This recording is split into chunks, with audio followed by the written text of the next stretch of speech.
Greetings, beloveds. It is from a deep place of love and thankfulness that I welcome you to our 2021 Side with Love Sunday.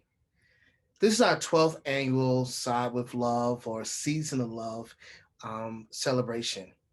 And without you, without you, each of you choosing love over and over and over again, we would not be the faith tradition that we are, and we wouldn't be in this moment. A moment where we can be together, a moment where we are invited to listen to the offerings of all the different participants spreading their theology of love from their own perspectives, from their own backgrounds, from their own lived experiences. At the same time, it is a call. It is a call and response to us to really embody, to live into love, to live into the values, the practices associated with the UU faith, to be in right relationship with movement at this moment. I always say to myself and even to my son Elijah, I ask us, what is love calling us to do? In this moment, as you enjoy and listen and absorb and allow yourself to be changed by the words you'll hear from the wonderful people um, that will be coming up next. I hope you will hold on to what is love asking you to do. And throughout this year and throughout your years, may you constantly, continuously, with rigor and intentionality, choose love over and over again. Welcome, beloveds. Thank you. Thank you for your time. And thank you for being you.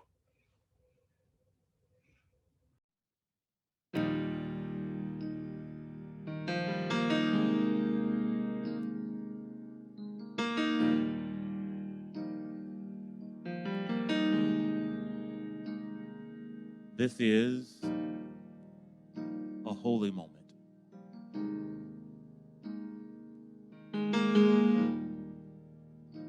When we're gathered together,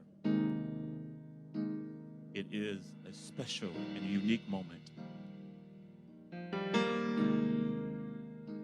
with hearts together. Oh,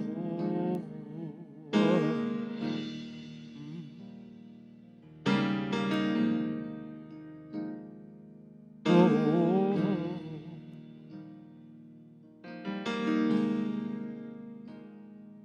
when our heart is in a holy place, when our heart is in a holy place, we are blessed with love and amazing grace. When our heart is in a holy place. Sing it with us, would you? When our heart is in a holy place. When our heart is in a holy place. We are blessed with love and amazing.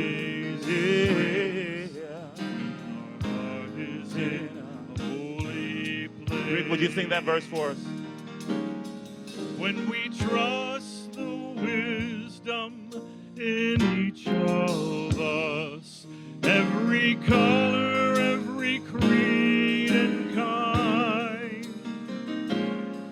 when we see our faces in each other's eyes, then our heart is in a holy place. Everybody sing when our heart is in a holy place. When our heart is in a holy place. We are blessed with love. Can you feel it? And amazing grace. When our heart is in a holy place. When our heart is in a holy place. when our heart is In the holy, place. holy place, we are blessed with with love. love and amazing grace. Yeah, when our heart is in A holy Play it, Rick. place.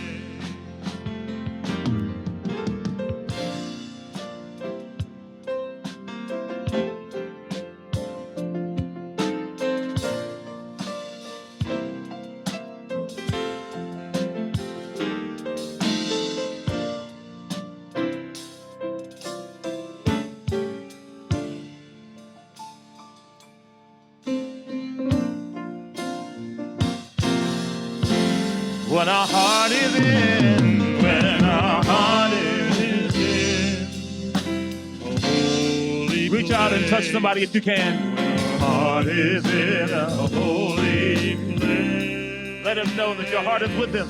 We are blessed with love with love and amazing grace. When our heart is in a holy place. When our heart is in a holy place. when our Heart is in a holy place. We are blessed with love and amazing grace. When our heart is in holy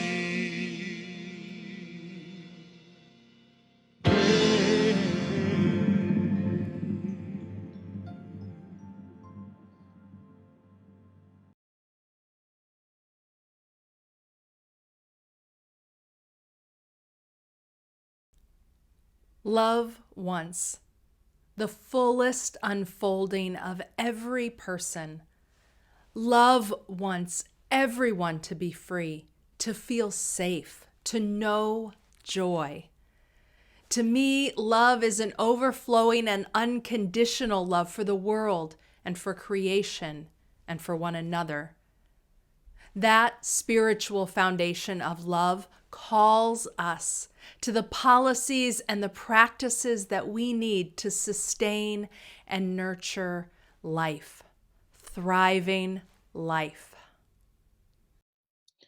Love means thinking about how we enact policies that make people's lives better.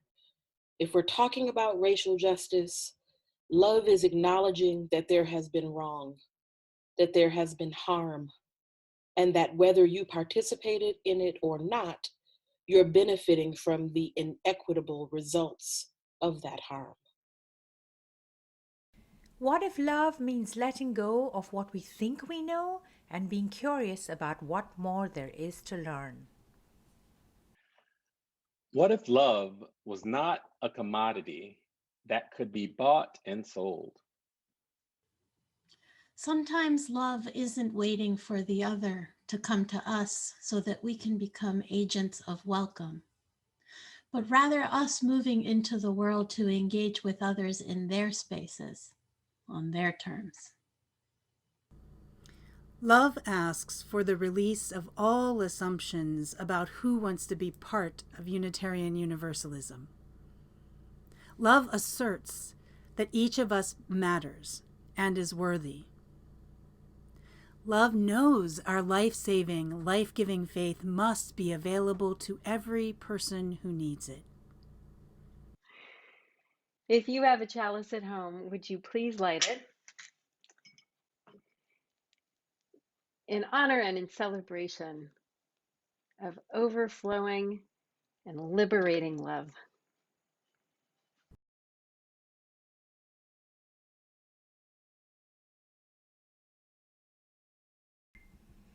My name is Tuli, and I have a story for you. In a little bit, you are going to hear about how there came to be an agreement between some inhabitants of the earth. An agreement is sometimes called a promise or a contract or even a covenant. All these words mean similar things, that two or more people or animals or others have come together and agreed on something.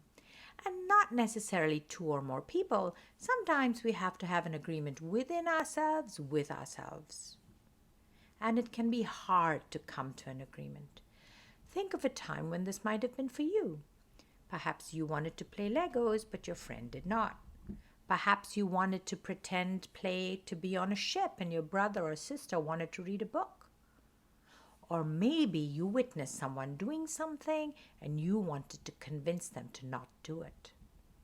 How did it work out? Did you have to give up what you were doing? Did the other person have to? It can be hard, right?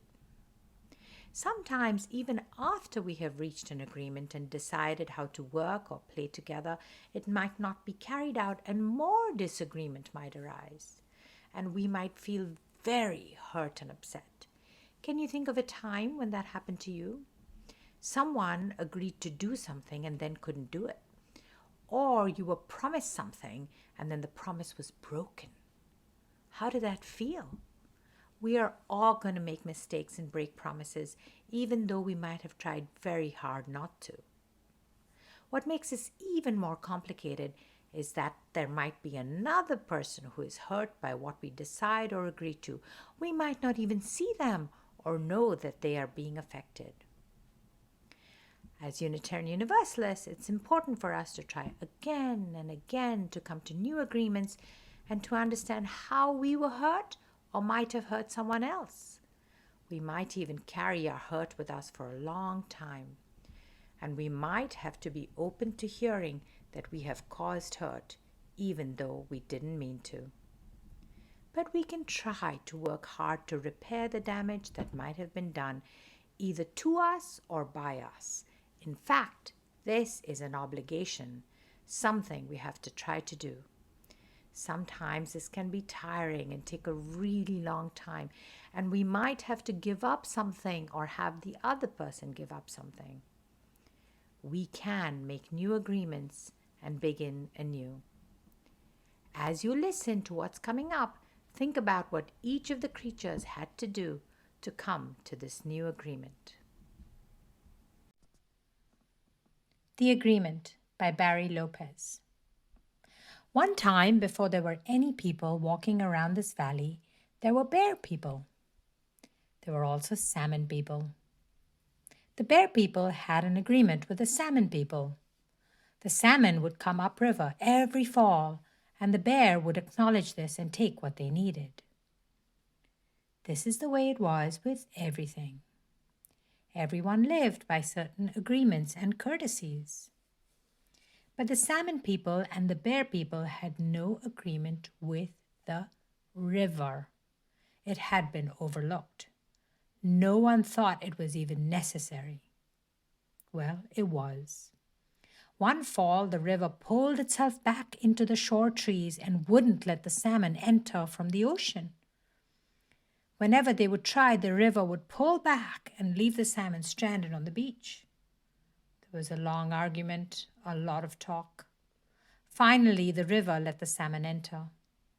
But when the salmon got up into this country where the bears lived, the river began to run in two directions at once, north on one side, south on the other, roaring, heaving white water and rolling big boulders up on the banks. Then the river was suddenly still. The salmon were afraid to move. The bears were standing behind the trees looking out. The river said in the middle of all this silence that there had to be an agreement. No one could just do something, whatever they wanted. You just don't take someone for granted. So for several days they spoke about it. The salmon said who they were and where they came from, and the bears spoke about what they did, what powers they had been given, and the river spoke about its agreement with the rain and the wind and the crayfish. Everybody said what they needed and what they would give away. Then a very odd thing happened. The river said it loved the salmon. No one had ever said anything like this before. No one had taken this chance. It was an honesty that pleased everyone. It made for a very deep agreement among them. Well, they were able to reach an understanding about their obligations to each other, and so everyone went their way. This remains unchanged. Time has nothing to do with this. This is not a story. When you feel the river shuddering against your legs, you are feeling the presence of all these agreements.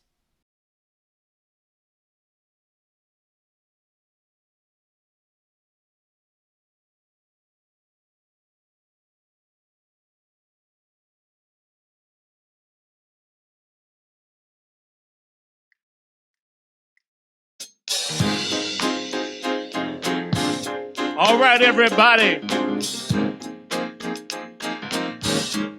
Please rise and body your spirit as you're able. It's time for the love train. Everybody, put your hands together. Or just move from side to side as you're able. Yeah, it's all in love. Let's sing it. Come on. People all over the world, join hands. Start a love train. Love train. People all over the world, join hands. Start a love train. Love train. Everybody. People all over the world, join hands. Start a love train. Love train. Yeah. People all over the world, join hands. Start a love train. Come on, Matt. Love train. Everybody. People all over the world. Put your hands. Come on. Join hands. Start a love train. Love train. Whoa. People all over the world. Yeah. Join hands and start a love train. Come on, Rick.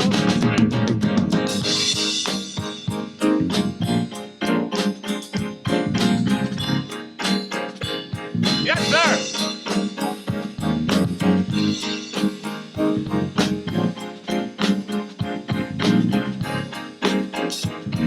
Everybody say,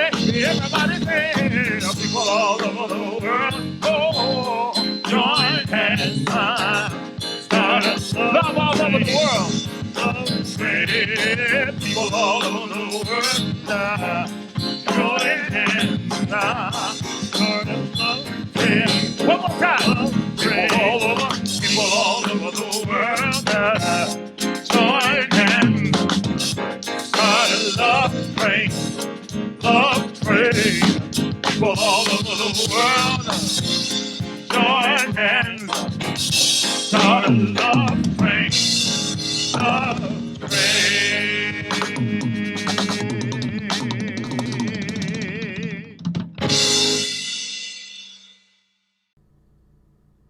My name is Laura Conkle, and you may use they, them pronouns to refer to me.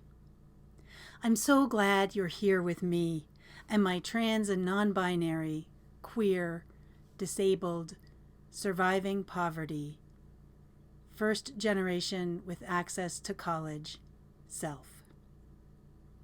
Welcome, dear ones. Welcome, welcome, welcome. We are here, yes. And there's so much that fractures our we. In Unitarian Universalism, our assumptions about each other so often fracture our sense of we. I wish for us to love on and heal our we. And so, I want to talk to all of my disabled UU siblings, my trans and non-binary UU siblings, and my UU siblings who are surviving poverty. My world makes so much more sense when I'm with y'all.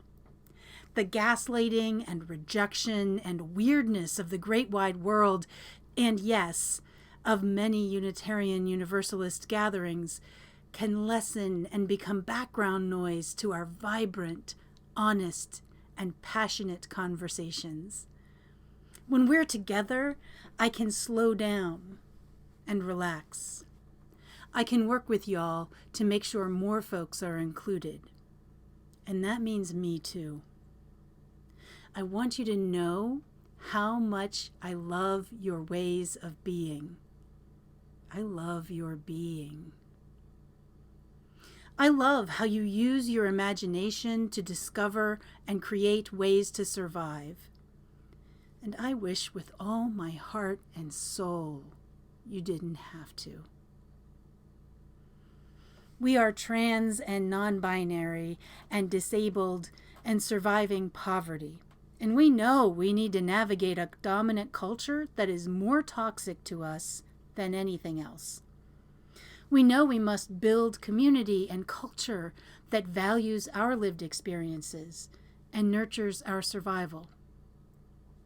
We know we are practicing the rejection of ableism and transphobia and elitism and ageism and homophobia and racism and all exclusion.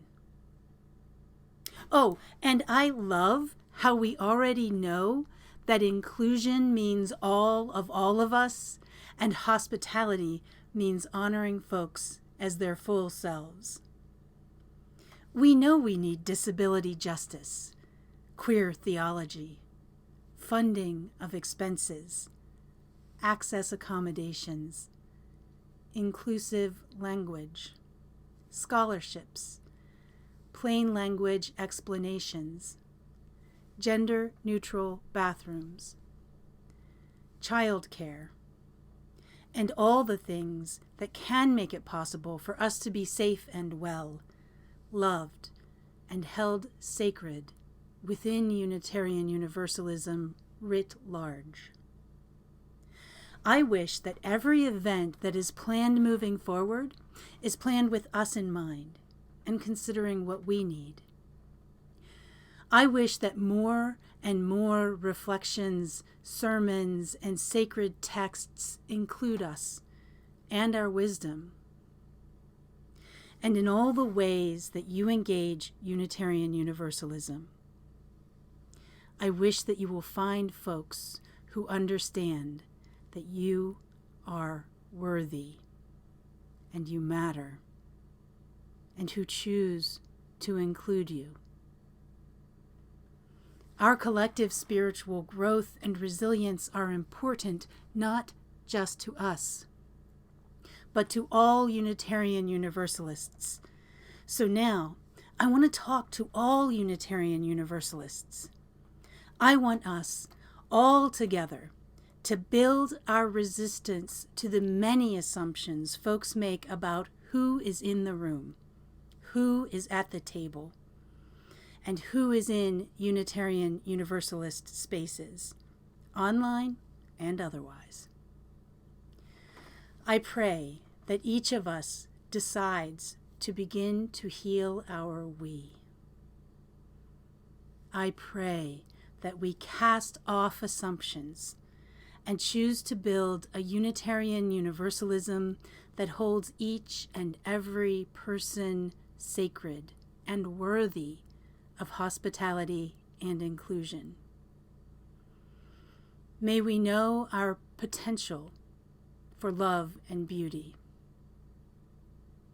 We are love and beauty. Real love that stretches to encompass our human fallibility we all have. Resilient love that unfurls to create and support our vulnerability we need to thrive. Actual beauty that honors all seasons, phases, and aspects of life.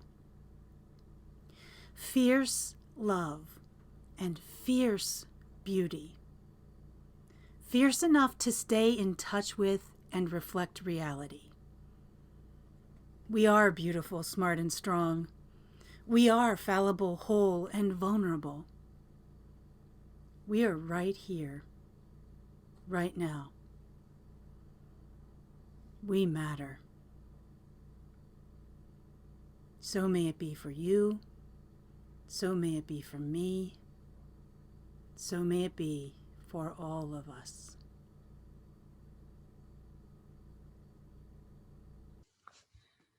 I love me a good anti-racism workshop. From the very first one that I led back in 1994, back then we used to call them diversity sessions, I got hooked. I found it was so powerful, so exciting to help a group of people engage in conversations about their social location, their commitment to change, their desire for justice. It was really, really amazing and an early formational experience that led me down this vocational path. It's also true that it wasn't until I came to Unitarian Universalism that I found my true home in doing this work. Because before that, I used to do this work in academia and in nonprofit spaces, and it was much more of a brainy, heady thing. It was about the ideas and the sociology, which of course is very important and it's central to the work. But once I discovered the possibility of having these conversations as faith formation, everything shifted for me. It was so powerful to be in a covenantal space where we already agree to be in right relationship with each other and to be loving with each other and to return to right relationship. And in that container, to start understanding how our anti-racism work and our focus on anti-oppression and justice helps us shift our own meaning making and our understanding of our location in the world, like really deep theological questions about where do I belong and what are my values and principles and what are my responsibilities? These questions engaged in a faith context are completely different. It's a complete game changer, and I really appreciated that. Now, it's true that I really enjoy designing a good workshop, having an arc, knowing what's going to happen, planning for things, and then having them occur the way that I planned. I mean, that's very satisfying. Yes, as a facilitator, it is one of my favorite things. And I am discovering that the most powerful learning actually occurs when we go off the agenda. When we go off the agenda, it's usually because something has happened in the room and we need to attend to something that shifted. So it could be that someone says something that's like a microaggression. It could be that the learning in the room requires us to pivot. The questions that are coming up are not following the original plan. But ultimately, what's exciting about that is that we are responding to the embodied learned experience in that moment. We are responding to the people in the room and to the actual moment. That's something that Elandria taught me, and I want to lift E's name up. I miss you, Elandria. Embodied learning and focusing on how we do it and why we do it in the moment makes all the difference. It's praxis. It's different than just this theoretical understanding of the concepts of racism and race and white supremacy culture and all this other stuff. It's also true that when we interrupt the process and we attend to what's happening in the room, it's important to center the person who may have been harmed. And usually the person who has been harmed is a person with a marginalized identity. And that is valuable to remember as a principle in our work. We center the folks who have the lived experience and who in the moment have something to offer through their experience and through the moment. Doesn't mean that we put people of color and people with marginalized identities on pedestals as educators and experts. It means that we respond in the moment to what's happening. We use the holy muscle of interruption to trust that being with each other in real time is the most important learning. Understanding how power is playing in the room in that moment is one of the most important ways that we can actually decenter the traditional ways of doing things. Because otherwise, in our own educational settings, we still have white supremacy culture dominating and running us. And that's what we are trying to decenter. So I lift up a prayer for all of you who are engaged in this important work of keeping it real, of keeping connected to each other and saying what's true in the moment. May we continue to strengthen that muscle. May we continue to trust that truth telling and speaking truth to power is one of the ways that we do this liberation work. May it be so, and amen.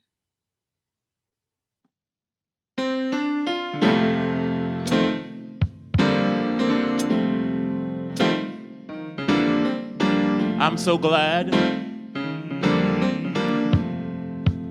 we all have a guide. And that guide is love.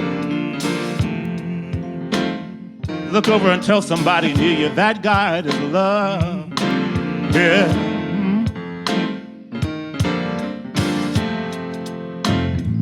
Love will guide us. Peace hath tried us. Hope inside us will lead the way on the road from grief to giving.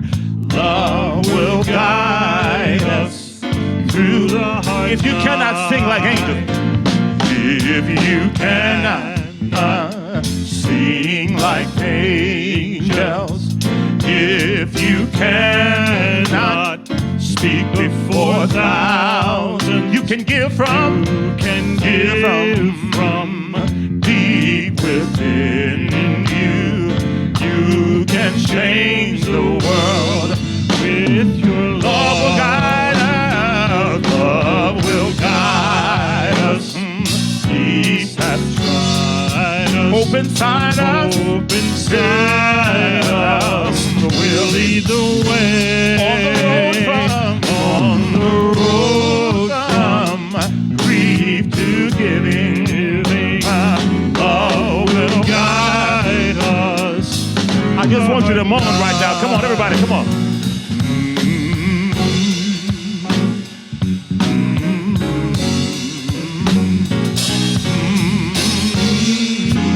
Yeah.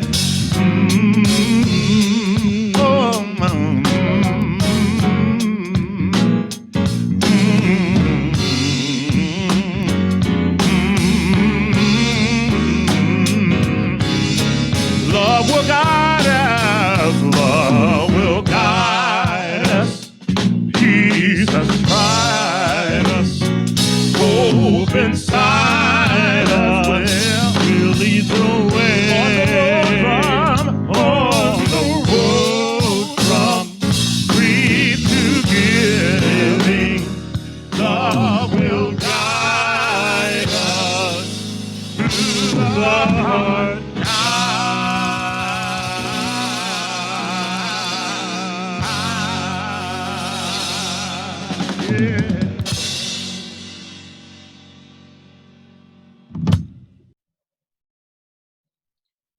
You know, in every moment, even if it doesn't feel like it, life is giving us an invitation.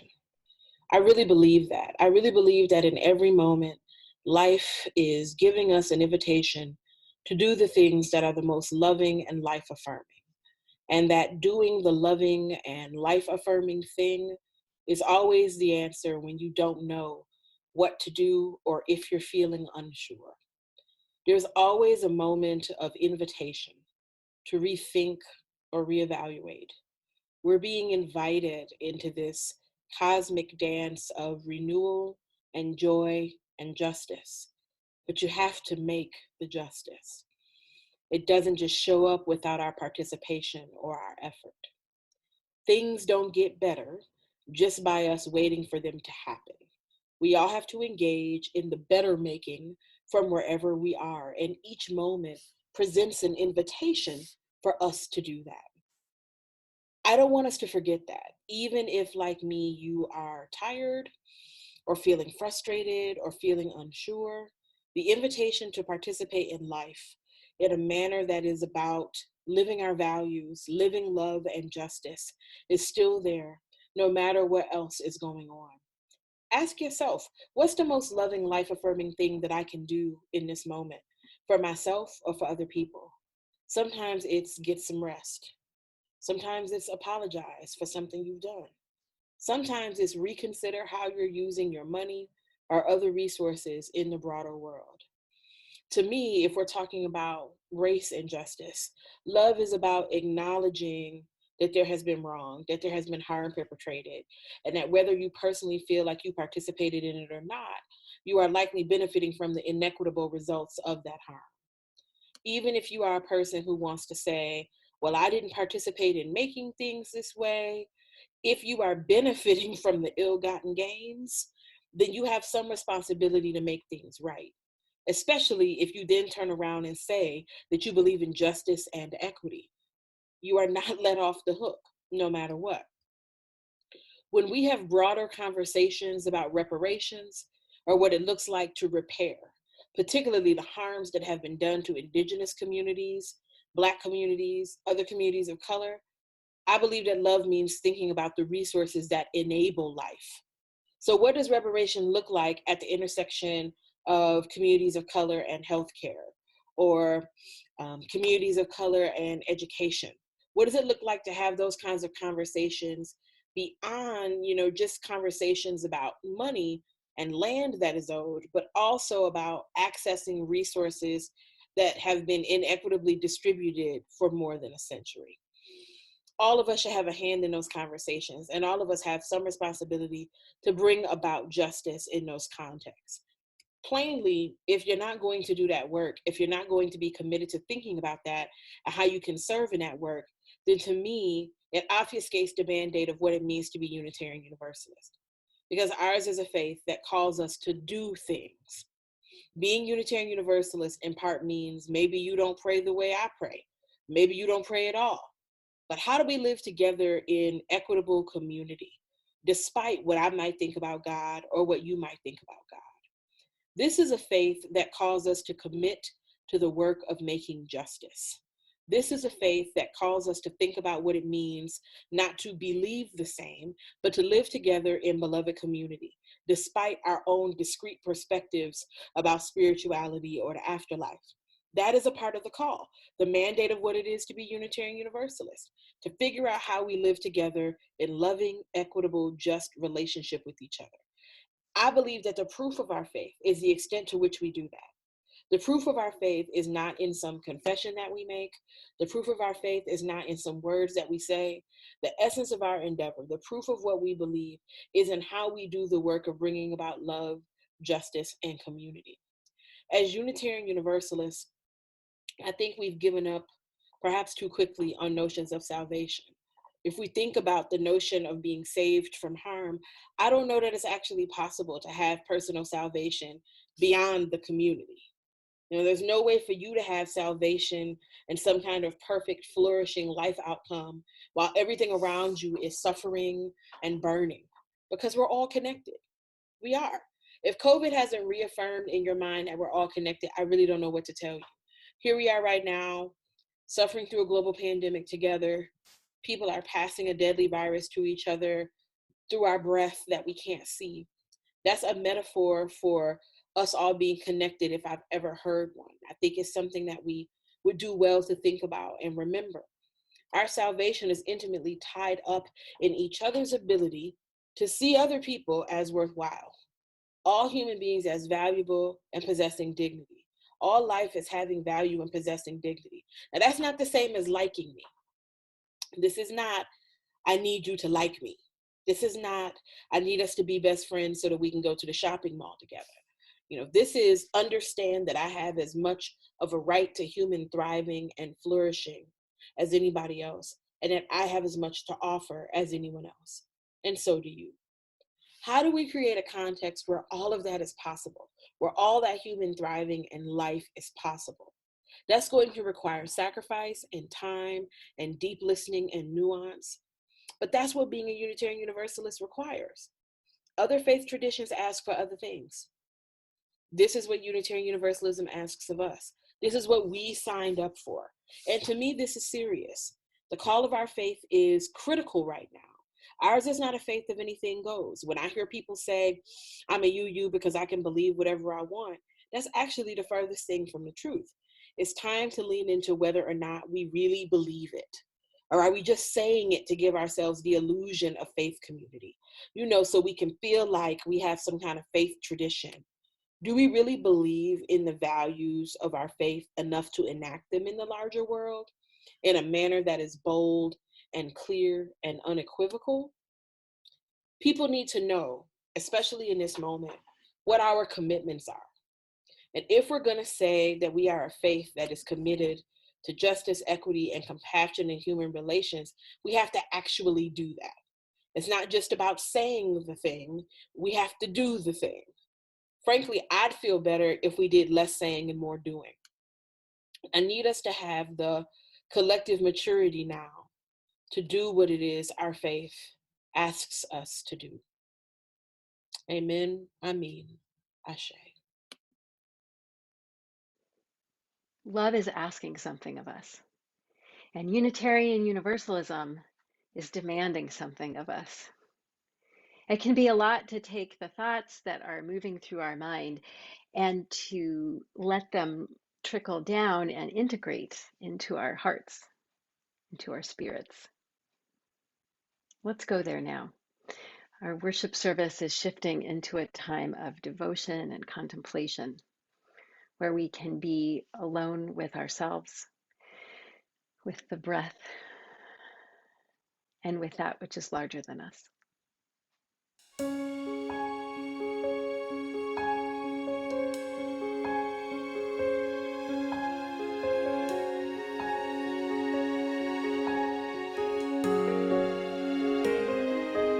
There is more love somewhere. There is more love somewhere. I'm gonna keep on till I find it. There is more love somewhere.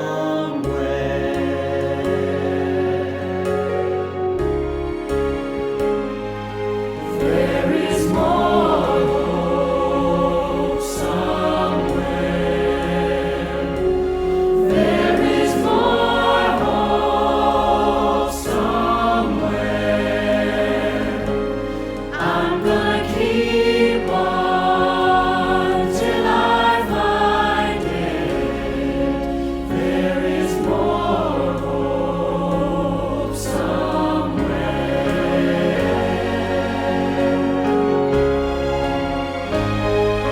There is more joy somewhere. There is more joy somewhere. I'm gonna keep on till I find it. I'm gonna keep on till I find it. I'm gonna keep on till I find it. There is more joy somewhere.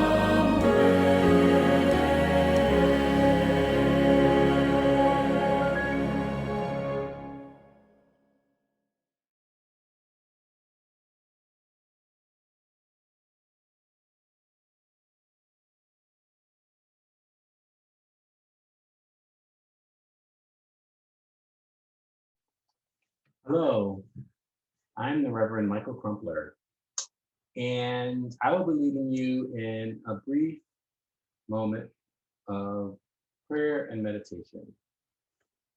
So let's begin by ensuring that you are comfortable and relaxed wherever you are, whether at your desk or on your couch or on the floor. If you would just, relax your shoulders, breathe in, breathe out, loosen your jaw.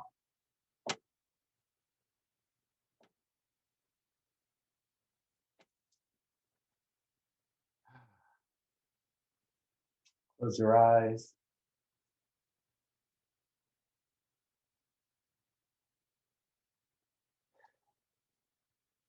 and think about all that you are experiencing in the world.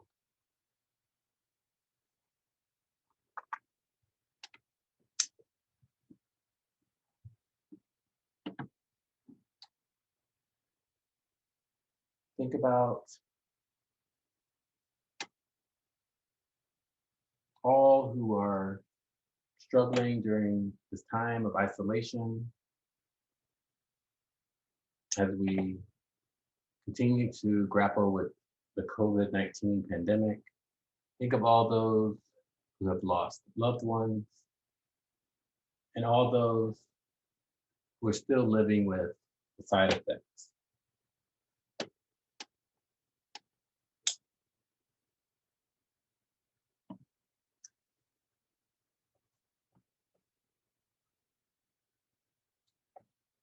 Think of those who are still traumatized by the events of January 6th.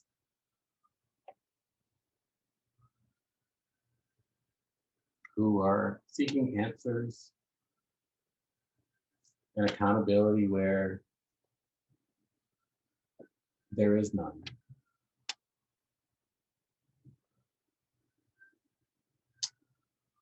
Think about this new day. Hold the great anxiety that we all have with the joy of accomplishment of those who worked so hard around the country to ensure that our votes were counted.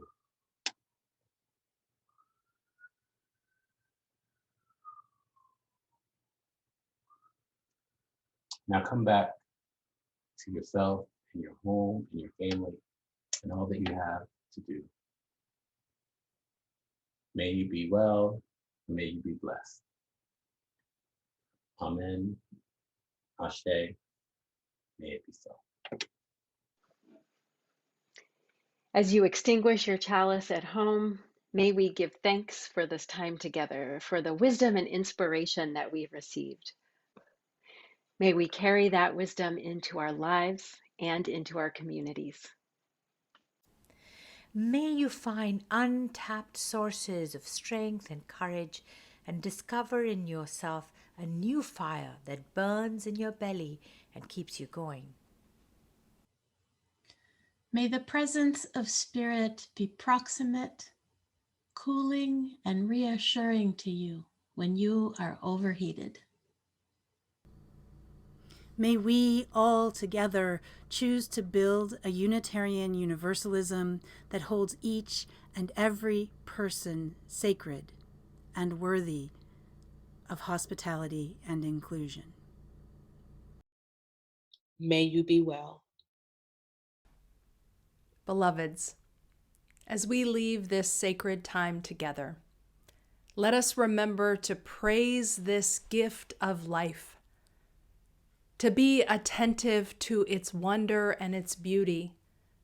May we kindle more love, more joy, and more song into our hearts and into our days.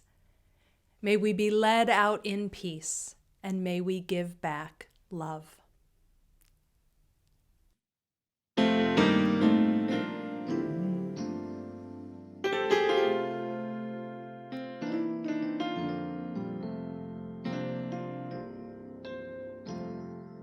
Sometimes in our life,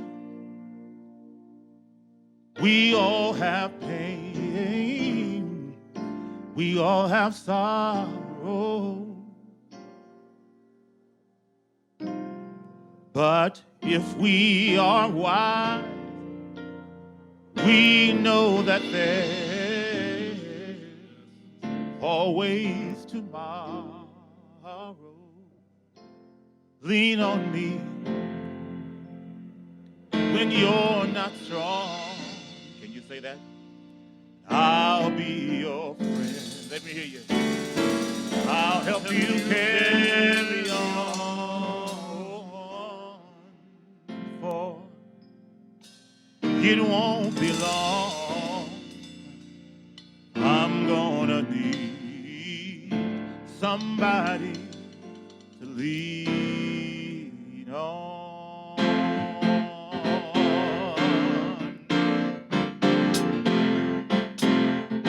me. Lean on me when you're not strong. I'll be your friend. I'll help you carry on. Boy, it won't be long till I'm gonna need somebody to lead. Sing it, brother Rick, come on. If there is a load you have to bear that you can't carry, well, I'm right up the road. I'll share your load if you just call me. Lean on me, yeah. Everybody, when you're not strong, I'll be your friend. I'll be your friend. Yeah, I'll help you carry on. For it won't be long till I'm gonna need somebody to lean on. All right, you just call. You just call on me, brother, when you need a hand. We all need somebody to lean on. I just might have a problem. I might have a problem that you'll understand. We all need somebody to lean on me. Lean on me when you're not strong. Yeah, I'll be your friend. I'll help you carry on. Oh, it won't be long till I'm gonna need somebody to. All right, you just call on me, sister. You just call on me, sister. And you be a hand. We all need somebody to lead. I just might have a problem. I might have a problem that you'll understand. We all need somebody to lead. Lean on me, yeah. When you're not strong, yeah, and I'll be your friend. Everybody sing, I'll help you carry on. Oh, it won't be long. I'm gonna need somebody to lean on. Let me hear you say, yeah, come on.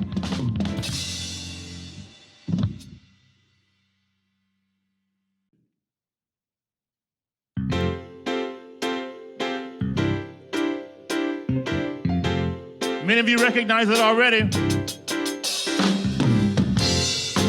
It is truly all we need. I want you to sing it with us. Come on. All you need is love. Yeah. All you need is love. All you need is love. Love. Love is all you need. Everybody sing. All you need is love. Yeah. I love it, Rick. All you need is love. All you need is love, love. Love is all you need. Love, love, love. Love, love, love. Love, love, love. Everybody say love, love, love. Love, love, love. Love, love. Put your hands together. All you need is love. Yeah. All you need is love. All you need is love. Love, love. Love is all you need. All you need is love. All you need is love. Do it, Rick. All you need is love, love. Yeah. Love is all you need.